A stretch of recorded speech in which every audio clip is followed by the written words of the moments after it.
Hello friends. Well, it's kind of bright in here now. Update on what I did is, I cut the hole for the exhaust fans, and the instructions call for a 14.5-inch square hole, and then I put the fan up to kind of check the size. That's an awful lot of slop. It was moving around too much, and I noticed that when the screw holes just barely miss the hole itself for the flange on the outside of the fan. So when I do the outside, when I cut the outside, I'm going to go down to a 14-inch hole. Luckily, the grommet that goes on the outside here will actually cover up this hole. Plus, I found some paint.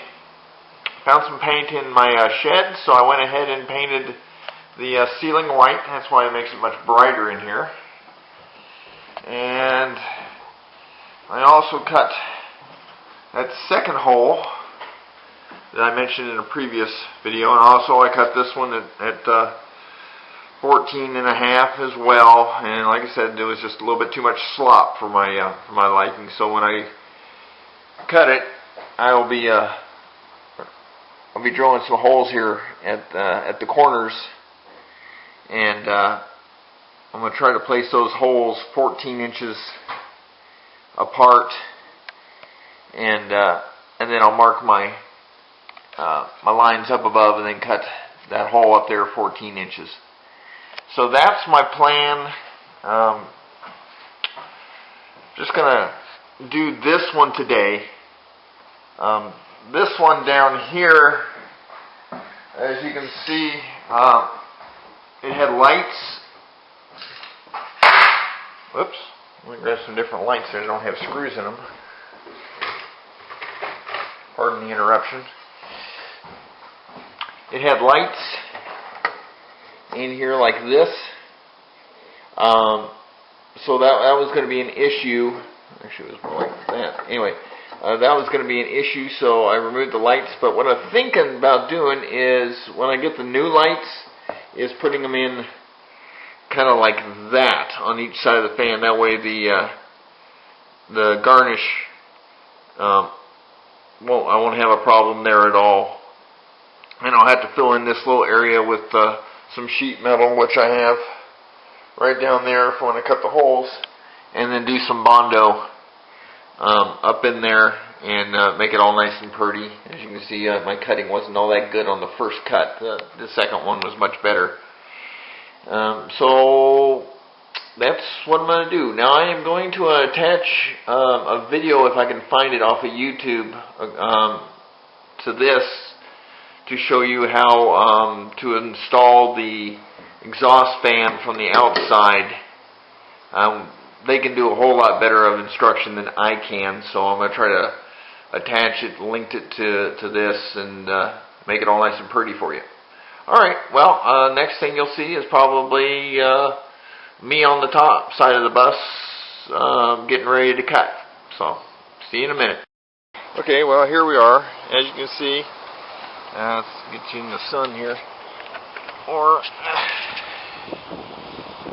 There, and you can see I drilled holes where at the corners, there, and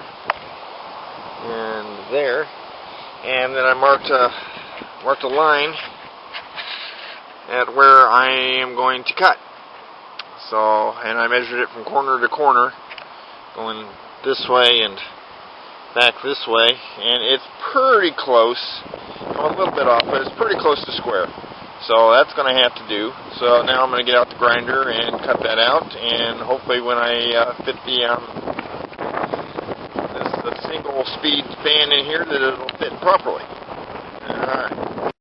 Well, there's the hole cut in the roof.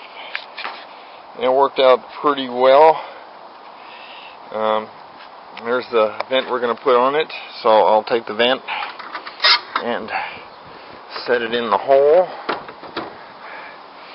and then have to look around all the sides to make sure that there's nothing, no gaps when I put the screws in. So there it is. I already checked inside in the grommet that fits on the inside to cover up any gaps. Fits well. So I'm going to let this go and get back to work. Right. Well, friends, there it is in place. Trying to get a better shot here. So that's it in place. I came up with 4 screws short. So when you buy the installation kit, which comes with the putty tape and screws, be sure to pick up some more screws. There was some what I call wood screws in there. They weren't sheet metal screws. There were 4 of those, but I really didn't want to use those on this. I don't know what they're for, but I did not want to use them for this application. So I just happened to have some sheet metal screws that matched up, and so I put those in there. Alright. So here we are on the inside now. I'll try to get low on this. So this is where a second person comes in handy. I noticed that it's installed properly, but it could have been shifted to one side a little more. Let me see if I can get a close-up on this. I don't know. But it could have been shifted more this direction, or excuse me, back this way about another 1/4 of an inch. I don't think you can see it very well, but yeah, it could have been shifted another 1/4 inch, a little bit more that way, make it more centered. But other than that, it looks pretty good. Looks like the putty is all the way around it, so it should be a fairly watertight. I'm still going to have to get some Dicor self-leveling caulking on the outside, but I'm going to have to order that online because we don't have an RV place around here. So I am now going to start on the wiring, and what I had purchased, and I highly recommend, especially if you're working on a bus, is buying one of these. Because it makes it so much easier to fish wires with a steel fish tape. So I'm going to be drilling a hole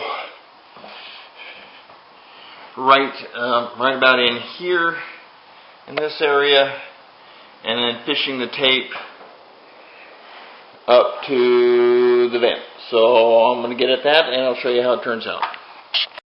So I have fished the tape up through a hole, and now I have got it all the way over here. Very, very simple, only took me a few seconds.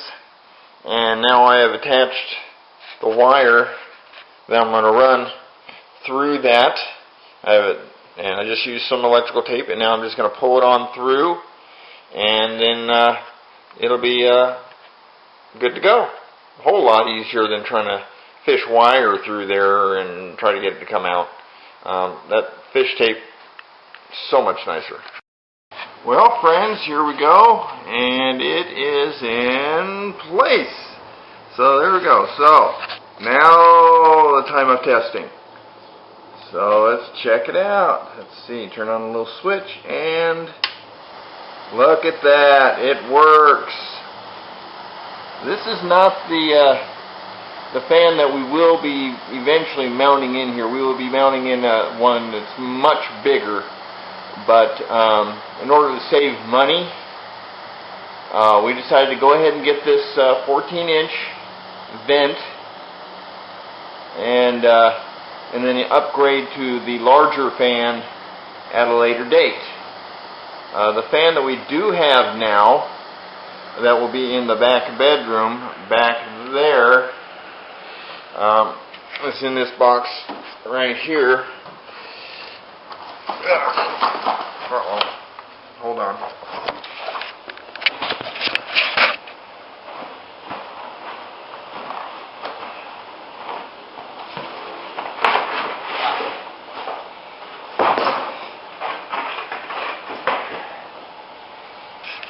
is this fan right here, which, as you can see, has a forward and reverse, and 3 speeds in forward and 2 speeds in reverse. This makes it a 5-speed bidirectional fan.